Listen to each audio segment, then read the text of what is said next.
Assalamualaikum warahmatullahi wabarakatuh.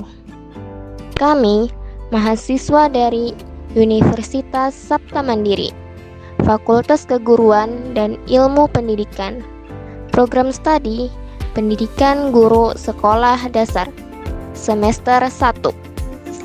Video ini dibuat untuk menyelesaikan salah satu tugas dalam mata kuliah Konsep Dasar PKN SD dengan dosen pengampu Bapak Sabhana Ridho MPD. Kami dari kelompok 2 yang beranggotakan Nursidah dengan NIM 250411070, Lisdawati dengan NIM 250411018, Rif'ah dengan NIM 250411140, Wahyu Hidayat dengan NIM 250411195. Di sini kami akan membahas tentang penerapan civic knowledge di sekolah SD dan di masyarakat.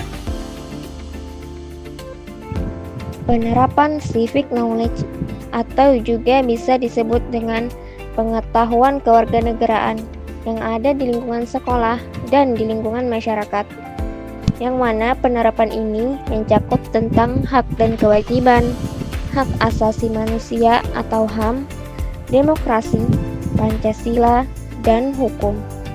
Bagaimana cara menerapkan civic knowledge di sekolah dasar? Itu pembelajaran aktif. Dalam pembelajaran aktif, guru dapat menggunakan metode seperti diskusi.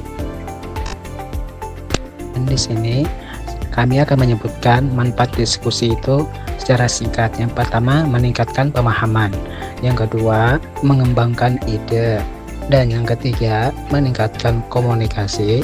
Serta yang keempat, membangun kerjasama. Dan yang terakhir, mengatasi masalah. Metode pembelajaran aktif yang kedua yaitu tanya jawab. Ada beberapa manfaat yang harus kita ketahui. Yang pertama, mengklarifikasi kesalahpahaman. Dan yang kedua, meningkatkan pemahaman. Dan yang ketiga, mengidentifikasi kelemahan. Dan yang keempat, membangun kepercayaan. Selanjutnya, pengamalan nilai-nilai Pancasila dan gotong royong. Dengan mengamalkan nilai-nilai Pancasila dan gotong royong, kita dapat menjadi warga negara yang baik dan bertanggung jawab, meningkatkan rasa persatuan dan kesatuan.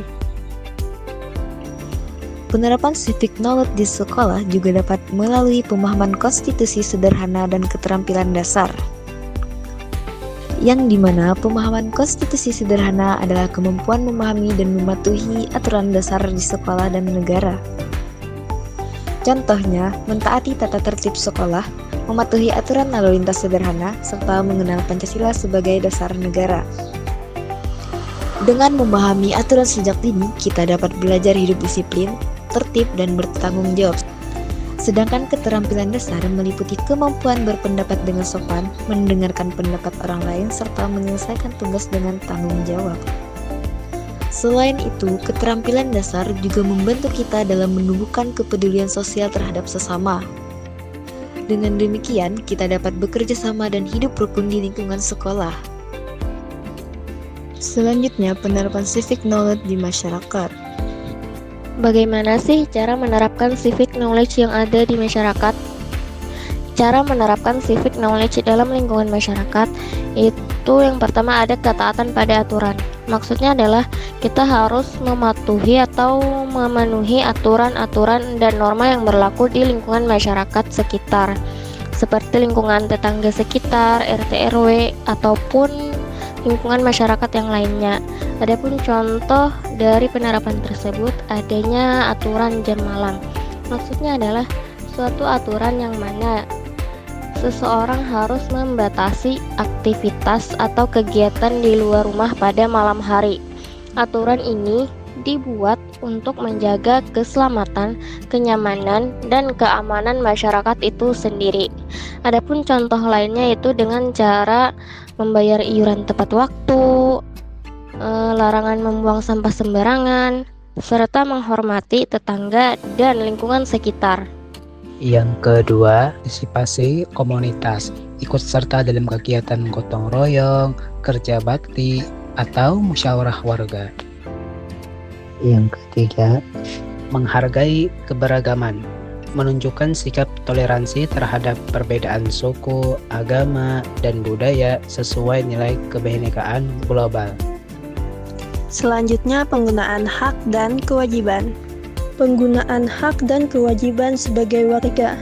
Kita memiliki hak sebagai warga seperti hak bersuara dalam musyawarah warga, hak untuk mendapatkan pelayanan publik yang baik. Kita juga memiliki kewajiban sebagai warga, seperti membayar iuran kebersihan, menjaga kebersihan dan ketertiban lingkungan. Penerapan civic knowledge di masyarakat juga terlihat melalui sikap demokratis, yaitu sikap menghormati keputusan bersama meskipun hasilnya berbeda dengan pendapat kita. Selain itu, setiap orang juga memiliki kebebasan untuk menyampaikan pendapat, namun harus dilakukan dengan sopan dan bertanggung jawab. Dengan menerapkan sikap demokratis, kehidupan di masyarakat akan menjadi lebih rukun dan adil. Itulah yang dapat kami sampaikan.